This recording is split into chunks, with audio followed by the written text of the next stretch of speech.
Brought to you by V-Guard, co-powered by Sensodyne and Vimal. ಬಾಯಲ್ಲಿ ಹೇಳಿ ಕೇಸರಿ.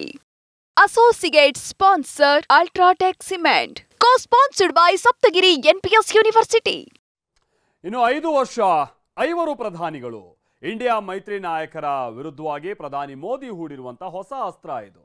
ಪ್ರಧಾನಿ ಅಭ್ಯರ್ಥಿ ಘೋಷಿಸದ ಕುರಿತು ಮೋದಿ ವ್ಯಂಗ್ಯ ಆಡ್ತಾ ಇರೋದನ್ನ ಮುಂದುವರಿಸ್ತಾ ಇದ್ದಾರೆ. ಇನ್ನು ವರ್ಷಕ್ಕೊಬ್ರು PM ಎಂದೆಲ್ಲ ಲೇವಡಿ ಮಾಡ್ತಾ ಇದ್ದಾರೆ. ಅತ್ತ ಈ ಮಾತಿಗೆ ತಿರುಗೇಟು ಕೊಡ್ತಾ ಇರುವಂತಹ ಖರ್ಗೆ ಅಭ್ಯರ್ಥಿ ಘೋಷಿಸದೆ 2004ರಿಂದ 2014ರವರೆಗೂ ಪ್ರಧಾನಿ ಆಗಿರ್ಲಿಲ್ವಾ ಅಂತ ಗರಂ ಆಗಿದ್ದಾರೆ. ಬನ್ನಿ ಇದಕ್ಕೆ ಸಂಬಂಧಪಟ್ಟ ಹಾಗಿನ ರಿಪೋರ್ಟ್ ನೋಡ್ಕೊಂಬೋಣ.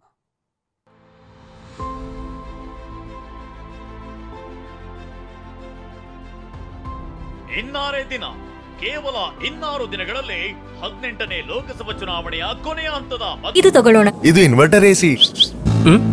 ನೀವು ಗ್ಯಾಮ್ಲರ್ ಅಲ್ವಾ? ಗ್ಯಾಮ್ಲರ್ ಜೂಜಾಡ್ತಿರಲ್ವಾ? ನೀವು ಜೂಜಾಡ್ತೀರಾ? ಇಲ್ಲ, ಯಾರು ಏನು ಹೇಳಿದ್ರು ಅಂತ ನೀನು ಎಷ್ಟು ಕಾಸ್ಟ್ಲಿ ಹಾಗೂ ಡೆಲಿಕೇಟ್ AC ತಗೊಂಡು ಸ್ಟೆಬಿಲೈಸರ್ ತಗೊಳ್ಳಿಲ್ಲ ಅಂದ್ರೆ ಇದು ಜೂಜಾಟ ತಾನೇ. ಒಂದೇ ಫ್ಲಕ್ಚುಯೇಷನ್ ಗೆ ನಿಮ್ಮ ಇನ್ವರ್ಟರ್ AC ಪಾರ್ಟ್ಸ್ ಡ್ಯಾಮೇಜ್ ಆಗಬಹುದು. ಅದನ್ನು V-Guard ಉಪಯೋಗಿಸಿ ಸುರಕ್ಷಿತವಾಗಿರಿಸಿ. V-Guard, India's #1 stabilizer. ಮತದಾನದಲ್ಲಿ ಮುಗಿಯಲಿದ್ದು 9 ದಿನಗಳಲ್ಲಿ ಎಲ್ಲ ಅಭ್ಯರ್ಥಿಗಳ ಭವಿಷ್ಯ ಏನಾಗುತ್ತೆ ಅಂತ ಹೊರಬೀಳಲಿದೆ. ಹೀಗಾಗಿ ಪ್ರಧಾನಿ ಮೋದಿ ಕೂಡ ಅಂತಿಮ ಹಂತದ ಚುನಾವಣೆಯಲ್ಲಿ ತಮ್ಮ ಬತ್ತಳಿಕೆಯಲ್ಲಿರುವ ಕೊನೆಯ ಅಸ್ತ್ರಗಳನ್ನ ಬಿಡ್ತಿದ್ದಾರೆ. ಇಂದು ಉತ್ತರ ಪ್ರದೇಶದ ಮಿರ್ಜಾಪುರದಲ್ಲಿ ಚುನಾವಣಾ ರ್ಯಾಲಿ ನಡೆಸಿದ ಪ್ರಧಾನಿ ಮೋದಿ ಇಂಡಿಯಾ ಒಕ್ಕೂಟದ ಪ್ರಧಾನಿ ಅಭ್ಯರ್ಥಿ ಯಾರಾಗ್ತಾರೆ ಎಂಬ ಜೇನುಗೂಡಿಗೆ ಕಲ್ಲು ಹೊಡೆದಿದ್ದಾರೆ. ಅಕಸ್ಮಾತ್ ಈ ಇಂಡಿಯಾ ಒಕ್ಕೂಟ ಏನಾದ್ರೂ ಅಧಿಕಾರಕ್ಕೆ ಬಂದ್ರೆ 5 ವರ್ಷಗಳಲ್ಲಿ 5 ಪ್ರಧಾನಮಂತ್ರಿಗಳಾಗ್ತಾರೆ ಅಂತ ತಿಳಿದಿದ್ದಾರೆ. ये 5 साल में 5 प्रधानमंत्री कोई रखता है क्या? अरे कोई मिस्त्री नहीं रखता. ಮೋದಿ ಹೇಳಿಕೆಗೆ ಮಲ್ಲಿಕಾರ್ಜುನ್ ಖರ್ಗೆ ತಿರುಗೇಟು ಕೊಟ್ಟಿದ್ದು, ನಾವು ಸರ್ಕಾರ ರಚಿಸಿದ್ರೆ ಪ್ರಧಾನಿ ಯಾರೆಂದು ನಮ್ಮ ನಾಯಕರೆಲ್ಲ ಸೇರಿ ನಿರ್ಧರಿಸ್ತಾರೆ.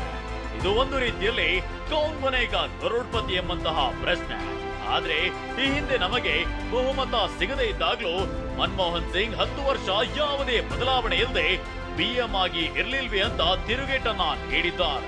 देखिए, गठबंधन होने के बाद सब मिल सकते हैं, एक हो सकते हैं.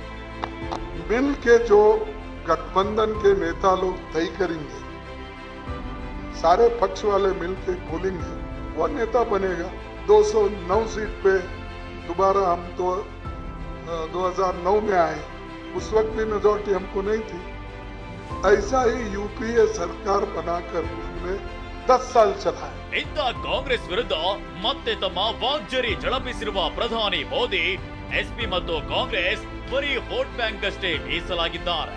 ಆದ್ರೆ ದೇಶದ ಬಡವರು, ದಲಿತರು, ಹಿಂದುಳಿದವರು ಮೋದಿ ಪರವಾಗಿದ್ದಾರೆ ಅಂತ ಹೇಳಿದ್ದಾರೆ.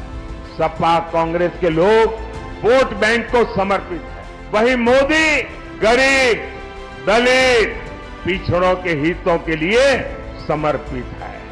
ಅತ್ತ ಹಿಮಾಚಲ ಪ್ರದೇಶದಲ್ಲಿ ರಾಹುಲ್ ಗಾಂಧಿ ಕ್ಯಾಂಪೇನ್ ನಡೆಸಿ ಮಹಿಳೆಯರಿಗೆ 8,500 ರೂಪಾಯಿ ಕೊಡುವ ವಾಗ್ದಾನ ನೀಡಿದ್ರು. ನಾವು ಅಧಿಕಾರಕ್ಕೆ ಬಂದೇ ಬರ್ತೀವಿ, ಜುಲೈ 5ರಂದು ಬಡ ಮಹಿಳೆಯರ ಖಾತೆಗೆ ಮೊದಲ ಹಂತದ ಹಣ ಹಾಕ್ತೀವಿ, ಅದರ ಜೊತೆಗೆ ಪ್ರತಿ ತಿಂಗಳು ಠಕಾಠಕ್ ಅಂತ ಹಣ ಹಾಕ್ತಾ ಹೋಗ್ತೀವಿ ಅಂತ ರಾಹುಲ್ ಗಾಂಧಿ ಭರವಸೆ ನೀಡಿದ್ರು. 5 जुलाई को करोड़ों महिलाओं के बैंक अकाउंट में 8,500 रुपए आपको मिलेगा.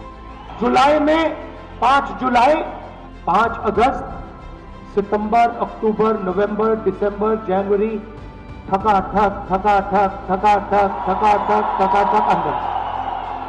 ಅತ್ತ ಪಂಜಾಬ್ನ ಫತೇಗರ್ನಲ್ಲಿ ಪ್ರಿಯಾಂಕಾ ಗಾಂಧಿ ಪ್ರಚಾರ ನಡೆಸಿದ್ರು. ತಮ್ಮ ಅಣ್ಣ ರಾಹುಲ್ ಅವರಂತೆ ಖಟಾಖಟ್ ಅಂತ ಪ್ರಧಾನಿ ಮೋದಿಯ ಕಾಲೆಳೆದಿದ್ದಾರೆ. खटाखट खटाखट खटाखट, क्या मोदी जी को रास्ता दिखा दे? खटाखट खटाखट खटाखट. ಒಟ್ಟಾರೆ ಕೇಂದ್ರದ ಎಲ್ಲಾ ನಾಯಕರು ಅಂತಿಮ ಹಂತದ ಕಸರತ್ತನ್ನ ನಡೆಸುತ್ತಿದ್ದಾರೆ. ಒಬ್ಬರ ಮೇಲೆ ಆರೋಪ ಪ್ರತ್ಯಾರೋಪ ಮಾಡ್ತಿದ್ದಾರೆ. ಆದ್ರೆ ಜೂನ್ 1ರಂದು ಕೊನೆಯ ಹಂತದ ಮತದಾನ ನಡೆದು ಜೂನ್ 4ರಂದು ಮತದಾರ ಬರೆದ ಹಣೆ ಬರಹ ಹೊರಬೀಳಲಿದೆ. Bureau report, TV9. Brought to you by V-Guard, co-powered by Sensodyne and Vimal. ಬಾಯಲ್ಲಿ ಹೇಳಿ ಕೇಸರಿ. Associate sponsor Ultratech Cement. Co-sponsored by Saptagiri NPS University.